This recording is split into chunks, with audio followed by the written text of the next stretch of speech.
Hello mga ka-master, welcome back again to our channel. It's December 22, dalawang araw na lang, Pasko na, no? Pero nasa opisina pa tayo hanggang bukas ng tanghali. So habang nagpiprint ako ng aking report sa isang post-audit ng claims ng isa kong kliyente, gusto kong pagtuunan natin ng pansin dahil ito ay hindi rin tinuturo sa eskwelahan. No? Kung napapansin ninyo, bakit ba natin pinapapirmahan ang mga plano sa kliyente? At bakit rin natin pinipirmahan ang mga plano? 'Di ba? Hindi yan sinasabi sa eskwelahan, hindi rin yan tinuturo sa eskwelahan kung bakit. Basta sinasabi lang, requirements under the revised implementing rules and regulations of PDT 96 pag submit ka ng building permit. No? Kailangan pirmado ang plano, pirmado yung permit. And of course, under Section 21 ng Republic Act 9266, di ba? Kailangan mo ring ilagay ang iyong pangalan, PRC number, perma, dry seal, sa lahat ng mga dokumentong iyong ginagawa. So bakit nga ba? No? Bakit nga ba? Yun ang tanong. No? Sa professional practice, madalang ito tinuturo ng mga professor kung bakit. No? Kadalasan nakakaligtaan yan sabihin. So ngayon, sa part ng isang arkitekto at saka sa isang engineer, ang pagperma sa mga dokumento na ating ginagawa, kasama na dyan yung plano at ang specifications, ay isang attestation. No? Ang tawag doon is attestation. You attest that all the details na nakalagay sa lahat ng mga pinipirmahan nating dokumento ay talagang alam natin, tama, at meron tayong personal knowledge sa lahat ng mga dokumentong pinipirmahan natin. Kaya nga, di ba, pinagbabawal yung pagpirma sa gawa ng hindi natin gawa, no? Or not within our charge and supervision, yun ang wordings. Kasi nga, sinasabi doon na pagka pumirma ka ay dapat alam na alam mo ang pinipirmahan mo, naiintindihan mo, no? And you have all the personal knowledge of all the circumstances nung ginawa yan. Ibig sabihin talagang na-guide mo under sa iyong supervision, nakikita ng mga mata mo, di ba? Mayroon kang contribution sa mind mo at alam mo ang ibig sabihin ng mga ginagawa ng tao mo bago mo rin pirmahan kung under yan sa iyong supervision. Unless ikaw mismo yung gumagawa noon. So, tayo mga professionals, ina-attest natin yon na talagang kahit anong mangyari, babalik ta rin mo ako dyan sa mga tanong regarding sa pinirmahan ko. Alam ko yan. Kaya ako nag-a-attest and put my signature and seal to the documents that I've done. Di ba? Yun ang purpose noon sa isang arkitekto at sa isang professional. So ngayon, bakit pagdating doon sa plano, sa specifications, no, even sa estimates, bakit natin pinipirmahan din sa kliyente? Di ba? Pinipirmahan din ng kliyente yung plano. No? So, ang reason din kung bakit kailangan din pirmahan ng kliyente ang plano, dahil ang plano ay kasama yan sa kontrata natin. In fact, once na magpirma ang kliyente dyan at pumirma ka, kontrata yung dalawa rin ng kliyente yung plano na yan. Ano ang nakapaloob sa kontrata ninyo sa plano na yan? Na ikaw na arkitekto, once na pumirma ka dyan, nag-attest ka din doon sa iyong pirma na lahat ng mga detalye na nakalagay sa plano ay lahat ay pawang katotohanan. At lahat ng mga detalye na nakalagay sa plano ay naiintindihan mo na lahat na yon ay tama. Implementable. Okay? Yan ang role natin dyan sa pagpirma sa plano. Pagdating doon sa part ng kliyente, bakit pumipirma ang kliyente? Dahil doon pa lang sa part ng schematic design, design development, di ba? Hanggang doon sa production ng construction drawings, si kliyente aware doon sa mga nangyayari. Di ba? Kaya nga, nung nag-schematics ka, Nag-i-scheme ka, no? Gumagawa ka ng conceptual. Pag-submit mo sa client, in-explain mo yon isa-isa. Di ba? Ito yung nangyari, bakit natin nilagay yung kwarto dito, ito yung orientation, ito yung character, bakit ganyan ang itsura ng building, bakit ganyan kalaki yung bintana, kasi compliance siya sa ganito, etc. etc. Ini-explain natin yun sa kliyente.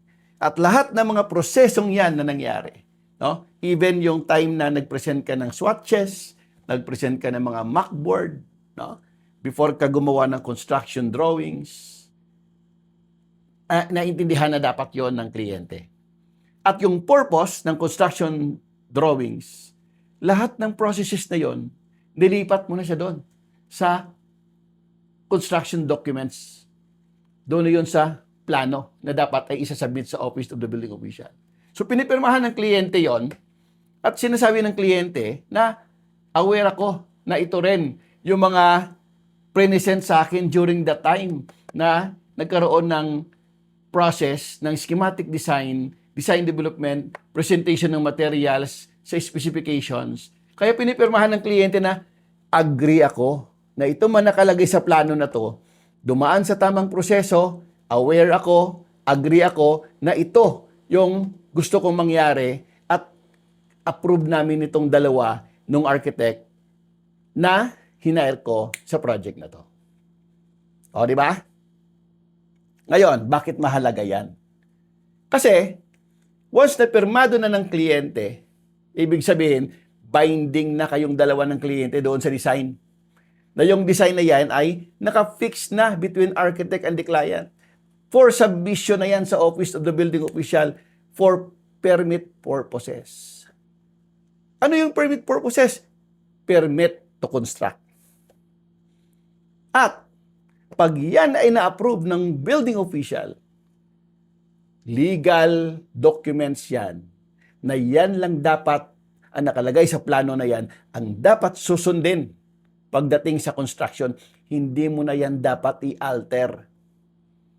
Hindi dapat i-alter. Kung i-alter mo yan during construction, doon papasok ang tinatawag natin na, hindi mo pwedeng baguhin yan.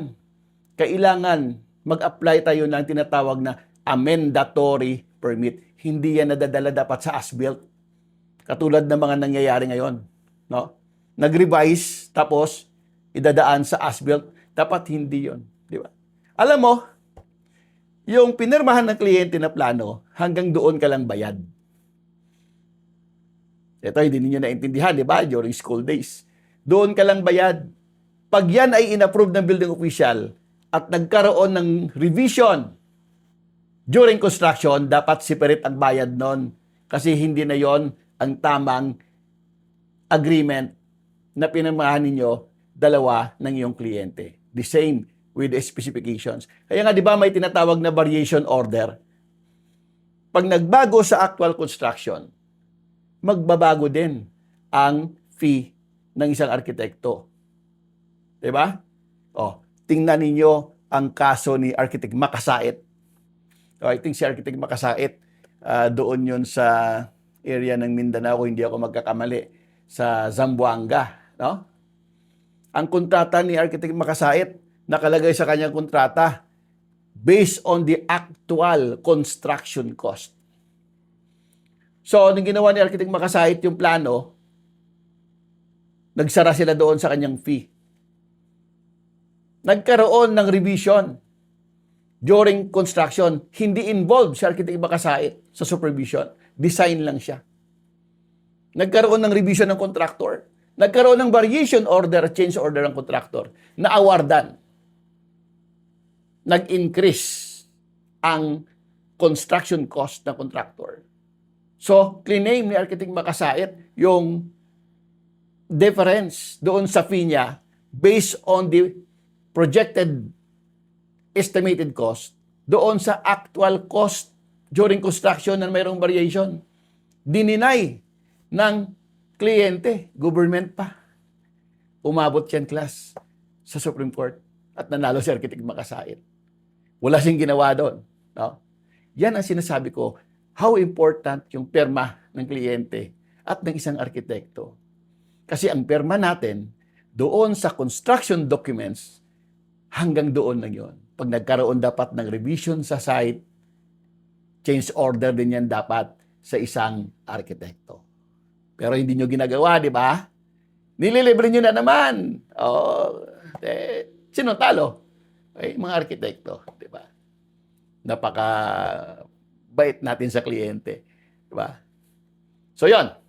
So, sana naintindihan ninyo ngayon, colleagues, students, yung mga nagtuturo ng professional practice, how important the emphasis of signing and sealing the construction documents and also the signature of the client in that construction documents. Okay? So, hanggang sa susunod ulit na vlog natin, magandang hapon sa lahat at advance. Merry Christmas.